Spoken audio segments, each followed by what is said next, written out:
Selamat bertemu dalam renungan hari ini.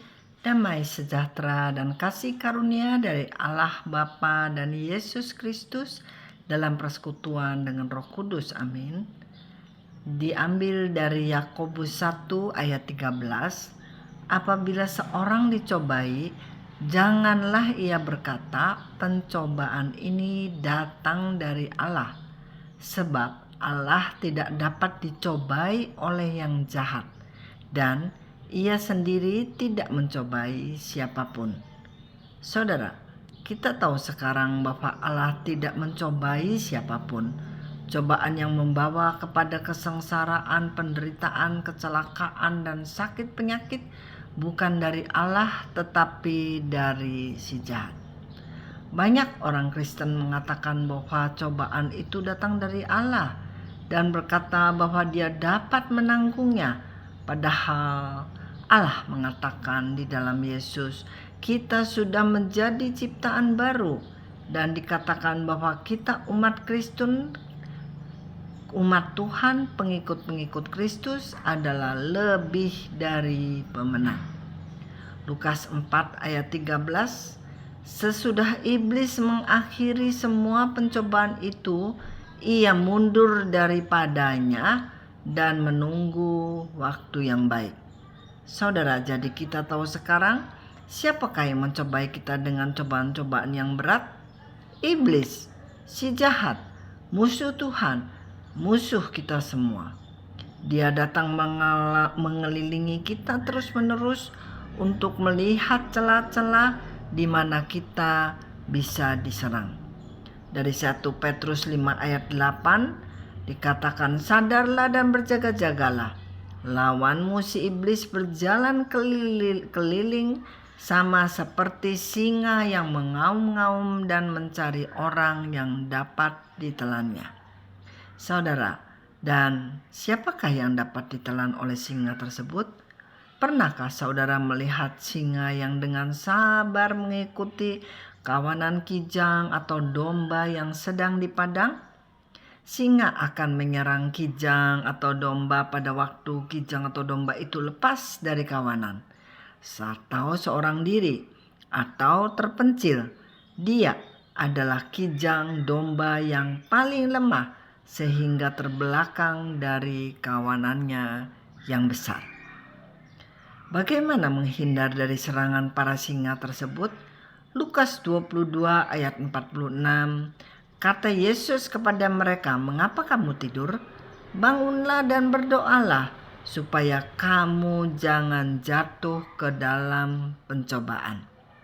Kabar baiknya adalah meskipun kita jatuh dalam pencobaan yang berasal dari si jahat tersebut, Tuhan akan menolong kita. 1 Korintus 10 ayat 13 mengatakan pencobaan-pencobaan yang kamu alami ialah pencobaan-pencobaan biasa yang tidak melebihi kekuatan manusia.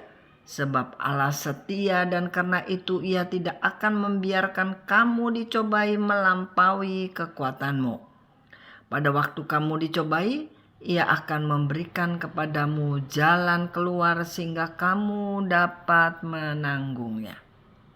Roma 8 ayat 28 mengatakan kita tahu sekarang bahwa Allah turut bekerja dalam segala sesuatu untuk mendatangkan kebaikan bagi mereka yang mengasihi Dia, yaitu bagi mereka yang terpanggil sesuai dengan rencana ini. Ingat juga bahwa Allah kita baik, semua yang terjadi di bawah kontrol Dia dan berguna untuk kebaikan kita. Kita sering terkecoh dengan apa yang terlihat di mata atau penglihatan fisikal kita. Kalau kita mengetahui bahwa yang memberikan hal-hal yang jahat itu adalah si jahat, maka bangunlah dan bertahanlah yang kuat dengan memakai army of God, dan jangan lupa berdoa terus-menerus karena serangan yang sedang terjadi adalah serangan rohani. Dari Efesus 6 ayat 11 sampai 13, kenakanlah seluruh perlengkapan senjata Allah supaya kamu dapat bertahan melawan tipu muslihat iblis. Karena perjuangan kita bukanlah melawan darah dan daging, tetapi melawan pemerintah-pemerintah, melawan penguasa-penguasa, melawan penghulu-penghulu dunia yang gelap ini, melawan roh-roh jahat di udara. Sebab itu, ambillah seluruh perlengkapan senjata Allah, supaya kamu dapat mengadakan perlawanan pada hari yang jahat itu dan tetap berdiri sesudah kamu menyelesaikan segala sesuatu. Bertahanlah saudara, jadikanlah serangan itu menjadi suatu yang tahan uji.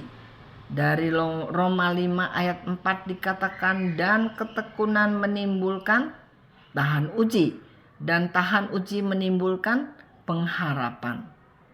Saudara, dikatakan tahan uji, namanya juga tahan.